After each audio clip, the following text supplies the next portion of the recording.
संविदा कर्मियों से जुड़ी हुई कुछ महत्वपूर्ण अपडेट आप लोगों के सामने निकल के आ रहा है।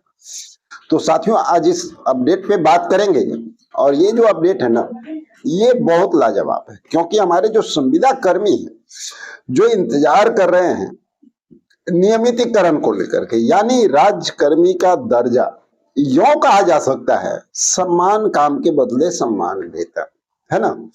आप सभी लोग इंतजार कर रहे हैं। आज किसी पद विशेष की बात नहीं होगी, आज किसी स्पेशल संविदा कर्मी की बात नहीं होगी, आज ऑल ओवर संविदा कर्मी की बात होगी।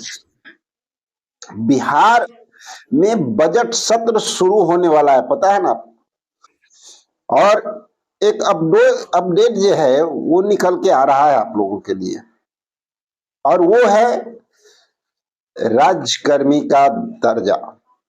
जितने भी संविदा कर्मी हैं, तकरीबन 7.5 लाख 8 लाख के लमसम हमारे सभी संविदा कर्मी आते हैं, ठीक है। जिसमें बहुत सारे लोग जो हैं सरकारी सेवा में भी संविदा पे कार्य कर रहे हैं, और बहुत सारे लोग हैं जो बाहर भी काम कर रहे हैं। और सभी संविदा कर्मियों को नियमित करने की बात, यानी राज्यकर्मी का दर्जा देने की बात, सम्मान काम के बदले सम्मान वेतन देने की बात, ये हमारे माननीय मुख्यमंत्री नीतीश कुमार जी पहले ही कह चुके हैं और ओपन मंच से इसका घोषणा भी किए हैं। आप लोग देखे होंगे हर जगह पे, हम भी वीडियो में चलाए थे, और आप लोग को बता दें कि आप लोग और भी जगह देखे हैं, न्यूज़पेपर में भी आया है। यानी कहीं कोई फर्जी और फॉल्स बात नहीं है, ये 100% जूनियर बात है कि ये घोषणा ऑलरेडी माननीय मुख्यमंत्री कर चुके हैं कि 4.5 लाख संविदा कर्मियों को हम परमानेंट करेंगे। लेकिन आपको पता है, सिर्फ 4.5 लाख की बात नहीं है, टोटल 7 से 8 लाख संविदा कर्मी को परमानेंट करने की बात चल रही है। और ये जो संविदा कर्मी है उसके लिए बहुत सारे नियम कानून लागू किए गए हैं। आज बहुत महत्वपूर्ण बात आप लोगों के सामने निकल के आएगी इस वीडियो में। ये भी जानने को मिलेगा कि कितने दिन आप काम कर चुके हैं और आप दावा रख सकते हैं नियमित होने के लिए या नहीं, यानी परमानेंट का दावा क्या आप भी रख सकते हैं। तो देखिए, अभी तक जो बातें निकल करके सामने आ रही है, आने वाला है बजट सत्र, और उसके पहले आधिकारिक बैठक लगातार चल रहा है, उसके पहले कैबिनेट भी होनी है।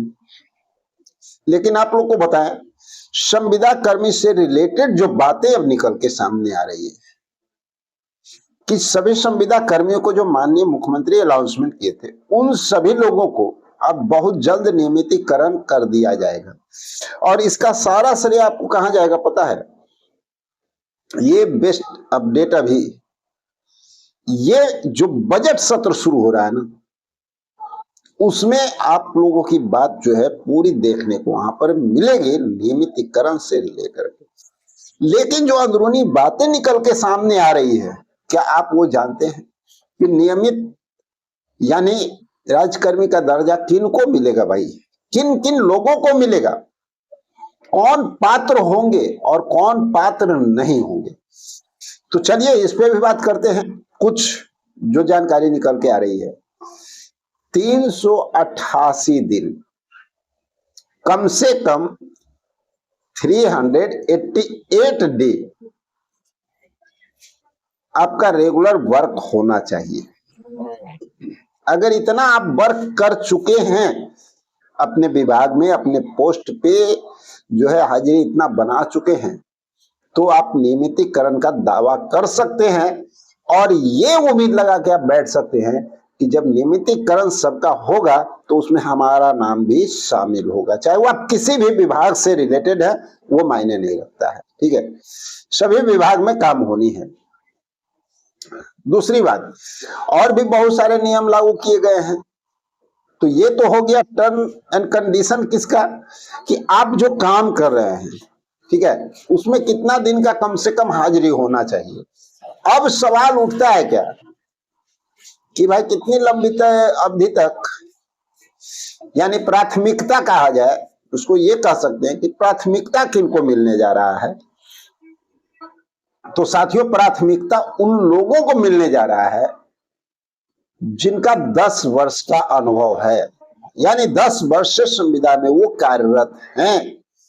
10 वर्ष से अगर ऊपर है तो भैया सबसे पहला मौका उनको मिलेगा। करना सबको है, लेकिन शुरुआती दौर में 10 वर्ष से ऊपर, 8 वर्ष से ऊपर, 5 वर्ष से ऊपर नियम ये चलेगा, प्रोसेस बाय प्रोसेस। एक बार में सभी लोग को ठेला नहीं जा सकता है, ये बातें क्लियर। और कुछ बात ये है कि बजट सत्र के दौरान आप लोग पे गहन चर्चा बजट सत्र में होता हुआ दिखेगा। संभवतः बजट सत्र में सब कुछ पास भी हो, क्योंकि उसके लिए आपको तो पता ही है कि सबसे महत्वपूर्ण चीज क्या है, वित्त विभाग से आदेश निर्गत होना, यानी वित्त विभाग के पास उतना उपलब्ध होना चाहिए उस खर्चा को मेंटेन करने के लिए। तो इसलिए जो है बजट में ये सारी बातें आनी, और ये बजट सत्र हमारे जितने भी संविदा कर्मी हैं उनके लिए काफी महत्वपूर्ण होने जा रहा है। और भी कुछ नियम कानून जो ऑलरेडी आप पहले से जानते होंगे, हम इस पे वीडियो बना चुके हैं और आप लोग को बताए भी, उसमें भी कुछ संशोधन आपको बजट सत्र के दौरान जो चर्चाएं होगी उसमें देखने को मिल सकता है। कुछ ऐसा अपडेट जो अभी आ रहा है ना, सच पूछा जाए तो संविदा कर्मियों के लिए एक बड़ी खुशखबरी इसको कहा जा सकता है, क्योंकि जितने भी संविदा कर्मी हैं उनका अभी बस एक मकसद है कि भैया सरकार हमको परमानेंट कर तो दे, टेंशन फ्री तो कर दे कि हम 60 वर्ष नौकरी करेंगे, 62 वर्ष नौकरी करेंगे, बीच में हमको कोई रिन्यूअल का झमेला नहीं होगा, बीच में बेमतलब के हमें कोई हटा नहीं सकता है, ये गवर्नमेंट के हाथों में होगी, बाहर के लोग हमें टच नहीं कर सकते हैं, और सम्मानजनक मानदेय मिलेगा। क्योंकि जैसे ही नियमितीकरण होगा, परमानेंट आप होंगे, तो आपका मानदेय कितना बढ़ेगा आप अच्छी तरह से जानते हैं, किस तरह से, यानी उनका घर परिवार का जो आर्थिक स्थिति अभी चरमराया हुआ है वो भी सुधरता हुआ नजर आ जाएगा। ठीक है, अब बात करते हैं, चाहे हमारे न्याय मित्र हो या ग्राम कचहरी सचिव, ग्राम रक्षा दल, CHO, लैब टेक्नीशियन, मानव बल, बिजली विभाग के कर्मी, मीटर रीडर, देन के साथ साथ परिचारी, और भी बहुत सारे जो कर्मचारी हैं, उन सबकी अगर हम लोग बात कर ले तो सब लोग का मांग जो है वो सरकार को सुननी चाहिए। क्योंकि संविदा पे जो लोग कार्य कर रहे हैं, चाहे वो चौकीदार हो, चाहे उनके साथ साथ लोक शिक्षक हैं, 88-53 ANM हैं, शिक्षा सेवक हैं, शिक्षा प्रेरक हैं, तो बहुत सारे लोग जो काम कर रहे हैं ना संविदा पे, उसके बगैर सरकार ये काम नहीं चल सकता। तो इन सारी बातों को समझते हुए सरकार को जल्द से जल्द एक्शन में आना चाहिए, और जिनका मानदेय वृद्धि नहीं हुआ है उनको सबसे पहले एक सम्मानजनक मानदेय वृद्धि करनी चाहिए। ये हम अपनी ओर से सरकार से लगातार मांग कर रहे हैं, आप सभी संविदा कर्मी के लिए। दूसरी ओर जिनको सेवा समायोजन की बात है, उनके लिए भी, चाहे वो संख्याकी स्वयंसेवक हो, चाहे ग्राम रक्षा दल हो, ग्राम कचहरी के सचिव हो, इन सब लोगों के लिए सेवा समायोजन की जो मांग है उसे भी सरकार को पूरा करना चाहिए। और लगातार हम ये इस बात को लेकर के आवाज भी उठा रहे हैं, और जो साथी बचते हैं उनसे बार बार हम आग्रह करते हैं कि आप लोग कमेंट बॉक्स में अपने बारे में कुछ जानकारी दीजिए कि आप लोगों की बातों को भी हम सही ढंग से इस प्लेटफॉर्म पर रख सके, जिससे कि सरकार के ऊपर दबाव बने और आपका भी काम जल्द हो। तो साथियों, आज सच पूछा जाए तो नियमितीकरण से जुड़ी हुई महत्वपूर्ण खबर ये लेकर के आए थे। और भी कई महत्वपूर्ण खबर जो है निकल रहा है और संभवतः बहुत जल्द जो है सारी जानकारी मिलेगी। और जैसे ही वो जानकारी उपलब्ध होती है तो आप लोगों के बीच लेकर के हम आएंगे।